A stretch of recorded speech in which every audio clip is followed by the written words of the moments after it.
There's a sentence you hear right before the country gets squeezed, not we're thriving, not everything's under control. It's this: what's coming will be painful. And the weird thing is, it doesn't matter who says it. Politician, pundit, bloke in the pub, someone online. When that word starts floating around everywhere, painful, it usually means the nation is moving into a new phase, not a Hollywood collapse, just a tighter Britain. More pressure, more arguments, more uncertainty, more people snapping at each other over nothing. And if you want to stay ahead of that, you don't need panic, you need a system. Welcome back to Charlie Survival. Quick one, comment below if you want me to turn this into a proper step-by-step series where I break down the exact setup for different types of UK homes and budgets. And if you're new here, subscribe, because this channel is about staying calm, practical and ready for real life Britain. Now, this video isn't politics. I'm not here to tell you who's right. I'm not here to tell you who to vote for. I'm here to talk about what happens on the ground when a country enters a painful phase and how you quietly stay ahead of it while everyone else argues. And by the end of this, you're going to have 7 moves, simple, realistic moves that make your household harder to shake. The core idea. Here's the truth most people don't like admitting: when a country gets tense, the systems don't break first. People do. They get more reactive, more tribal, more short-tempered, more suspicious, more stressed. And once trust drops, everything feels harder. The supermarkets feel more hostile, the roads feel more aggressive, the bills feel heavier, the waiting list feels more insulting, the news feels like a never-ending argument you can't escape. That's the painful phase, not necessarily starvation, more like friction, a constant grinding, and friction is where unprepared people get hurt, financially, mentally, socially, because they're already running on fumes.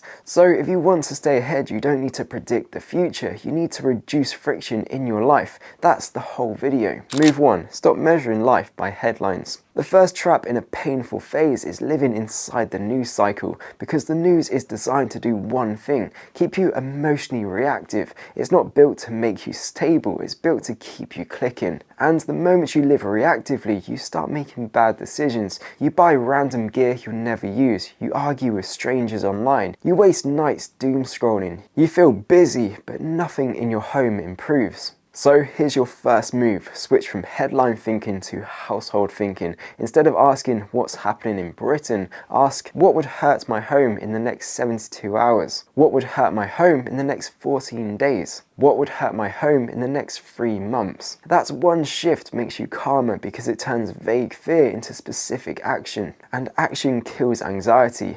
Let me give you an example. A headline might say chaos, division, crisis, pain ahead, but household thinking says, do I have light if power goes? Can I charge my phone? Can I stay warm in one room? Do I have food that doesn't rely on one fragile supply chain? That's reality, and the people who stay calm in difficult times are the people who live in reality, not headlines. Quick one before we carry on: this segment is sponsored by LANX, and it's genuinely relevant to UK prep, because if the weather turns and you're still in cheap trainers, you'll feel it fast. Here's the reality: in the UK, it's not apocalypse that gets you, it's cold, wet feet, icy pavements, flooded paths, and having to still do life when everyone else is slipping about. So I've been testing their LANX Slaidburn boots from the 365 range. Proper everyday outdoor boots you can wear on the coastal path, dog walks, muddy lanes, and still look normal if you have to go into town. They're water resistant leather, and the big thing for me is the Vibram sole. You get that all-terrain grip that actually matters when the ground's slick. And they've also built these to be repairable, which I love, because I'd rather buy once and keep them going than replace boots every year. I'm pitting miles into these properly: wet ground, salt air, everything, and so far they've been solid. If you're building a realistic UK kit, a decent boot is one of those boring upgrades that saves you in our unpredictable climate. If you want to check them out, use the code CharlieSurvival for 11% off. The link is in the description, and I'll pin it in the comments as well.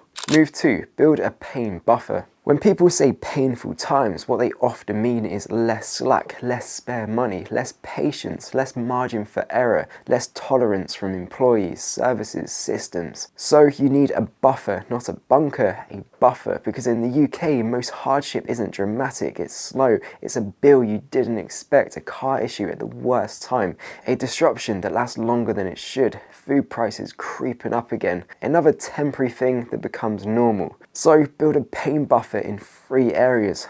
1. Money buffer. Even if it's small, even if it's slow, a separate pot, a separate account, an envelope. Call it Don't Panic Fund. £5 a week is still a system. £10 a week is still a system. The amount isn't the point. The point is you're building distance between you and desperation. 2. Energy buffer.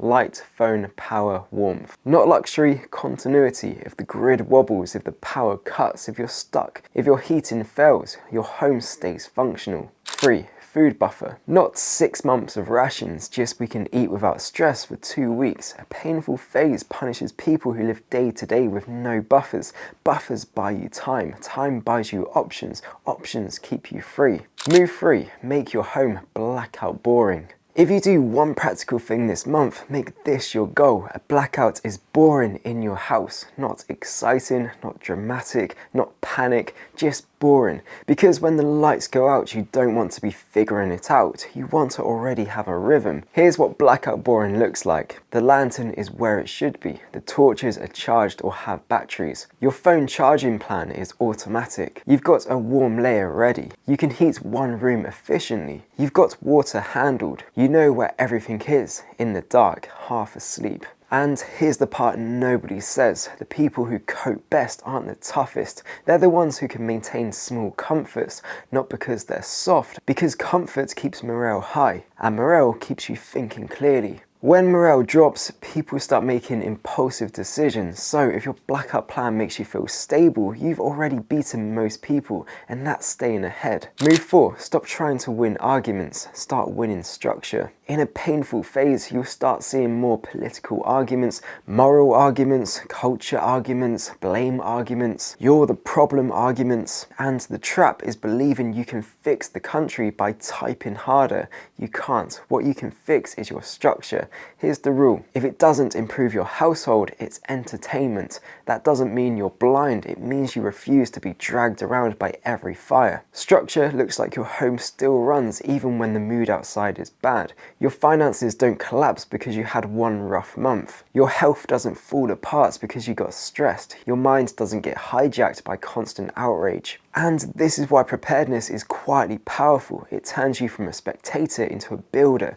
Most people watch the world. Prepared people shape their world, not with options, with systems. If you want to see the exact gear I trust for UK reality, I've got my Charlie Survival Amazon kit list in the description. It's basically my no faff list of stuff that actually earns its place. Things I'd recommend to my own family. And straight after that, if you haven't already got it, download my free UK blackout checklist. I'll leave it in the pinned comment. It's a simple step-by-step list for normal British homes, so you're not guessing when the power goes. Alright, back to it. Move 5. Build a local map of reality. Here's something that sounds old-fashioned, but it's the edge. In a painful phase, your greatest strength isn't followers, it isn't options, it's local awareness. You need a local map in your head.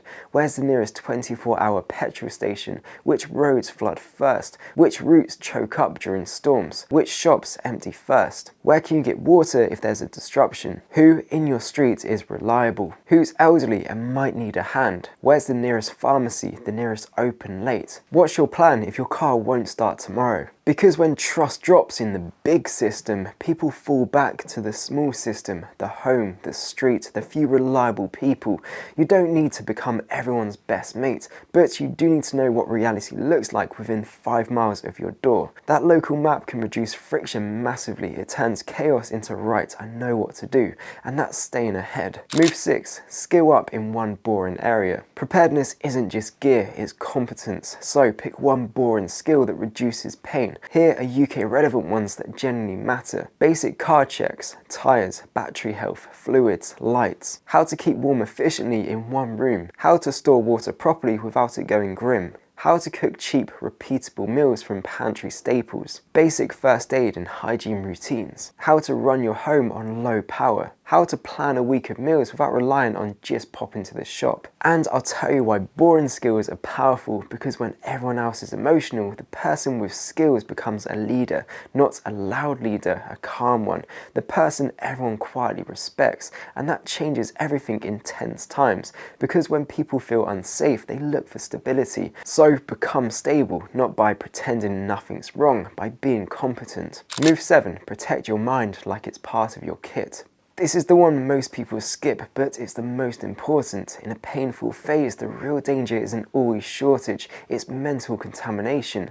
Bitterness, hopelessness, constant outrage, constant fear, the toxic feeling of it's all pointless. So you need a mental filter. Here's a simple one. The 3-question filter. Is this real in my life today? Can I do anything about it today? If not, what can I do that makes my home stronger instead? Because someone who can control their attention can control their life, and attention is the first thing the modern world tries to steal from you. So yes, be informed, but don't let your mind become a battlefield. Make your home a place where your nervous system can calm down. Because calm is a survival advantage. A calm person notices things early. A calm person makes better decisions. A calm person saves money. A calm person moves deliberately. That's staying ahead. If this helped you in any way, smash the like button and subscribe for UK realistic survival and preparedness content. And comment down below if you're personally feeling a squeeze in the UK right now. And don't forget to grab my free UK blackout checklist and get your hands on some reliable, sturdy shoes. The link is in the pinned comment. Now, everything I've said in this video gets 10 times more powerful if mobility is sorted. So click this video on screen because I'll show you the top reliable cars in the UK right now by budget. Click it and I'll see you over there.